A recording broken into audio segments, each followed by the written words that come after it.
बहुत समय पूर्व जब गुरुकुल शिक्षा की प्रणाली होती थी, तब हर बालक को अपने जीवन के 25 वर्ष गुरुकुल में बिताना पड़ता था। उस समय एक प्रचंड पंडित राधे गुप्त हुआ करते थे, जिनका गुरुकुल बहुत प्रसिद्ध था, जहां दूर दूर के राज्य के शिष्य शिक्षा प्राप्त करने आया करते थे।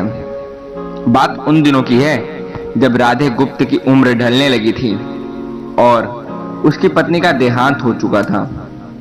घर में विवाह योग्य एक कन्या थी। राधे गुप्त को हर समय उसकी चिंता सताती रहती थी।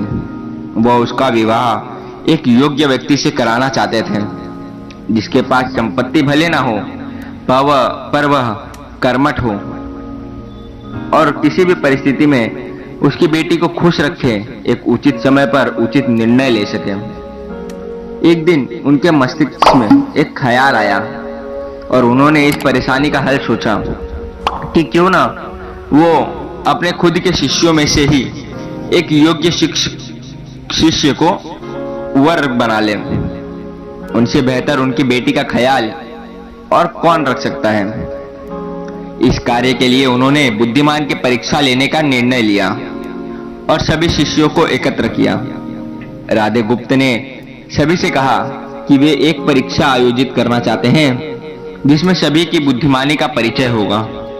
उन्होंने सभी से कहा कि उन्हें अपनी पुत्री के विवाह की चिंता है, जिसके लिए उनके पास पर्याप्त धन नहीं है। इसलिए वे चाहते हैं कि उनके शिष्य विवाह में लगने वाली सभी सामग्री कैसे भी एकत्र करें, भले उसके लिए उन्हें चोरी का रास्ता ही चुनना पड़े, लेकिन उन्हें चोरी करता कोई भी देख ना सके। ऐसी एक शर्त का पालन सभी को करना है। अगले दिन से सभी शिष्य कार्य में जुट गए।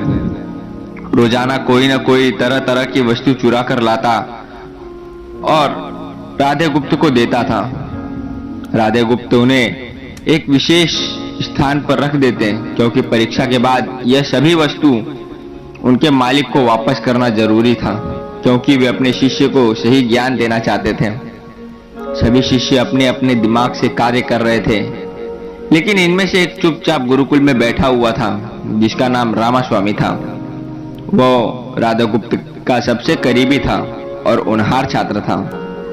उसे ऐसा बैठे देख उसका कारण पूछा। तब रामास्वामी ने बताया कि आपने परीक्षा की शर्त के रूप में कहा था कि चोरी करते वक्त इसे कोई ना देख सके। इस प्रकार अगर हम अकेले भी चोरी करते हैं तब भी हमारी अंतरात्मा उसे देख रही है। हम खुद से उसे नहीं छिपा सकते हैं। इसका अर्थ यही है कि चोरी करना व्यर्थ है। उसकी यह बात सुन राधा गुप्त के चेहरे पर खुशी छा जाती है। वे उसी वक्त सभी को एकत्र करते हैं और पूछते हैं कि क्या आप सभी ने चोरी की? क्या उसे किसी ने देखा? सभी कहते हैं नहीं। तब वे कहते हैं कि क्या आप अपने अंतर मन से भी इस चोरी को छिपा सकें? सभी को यह बात समझ आ जाती है और सबका सिर नीचे झुक जाता है, सिवाय उस रामास्वामी के।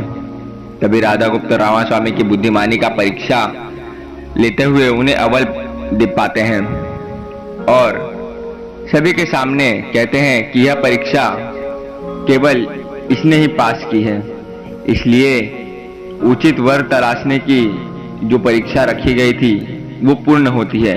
इस प्रकार रामास्वामी का विवाह उनकी पुत्री के साथ तय हो जाता है। सभी खुशी से झूम उठते हैं, साथ ही चुराई हुई वस्तुओं को उनके मालिक को सौंपते हैं और उनसे क्षमा मांगते हैं। कहानी से शिक्षा ये थी कि बुद्धिमानी की परीक्षा में यही शिक्षा मिलती है कि कोई भी कार्य अंतर्मन से छिपा नहीं रखता और अंतर्मन ही मनुष्य को सही राह दिखाता है।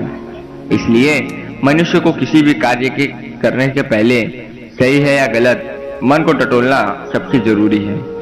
आज मनुष्य के अंतरात्मा की आवाज सुनना बंद कर दिया है, इसलिए ही वे गलत रास्ते पर जा रहे हैं। हमारी अंतरात्मा कभी हमें गलत राह नहीं दिखाती। यह जरूर है कि मन की आवाज हमें वे करने की सलाह देती है। जिसे दिमाग कभी स्वीकार नहीं करता, क्योंकि दिमाग स्वतः स्वाहित कार्य से कार्य करता है और मन हमें सही या गलत का परिचय करवाता है। यह सही गलत का परिचय ही हमें सदैव बुराई से दूर रखता है। किसी भी कार्य के पहले हमें मन की आवाज जरूर सुनना चाहिए। ऐसी और मोटिवेशनल स्टोरी सुनने के लिए रहस्य बुक को सब्सक्राइब करें।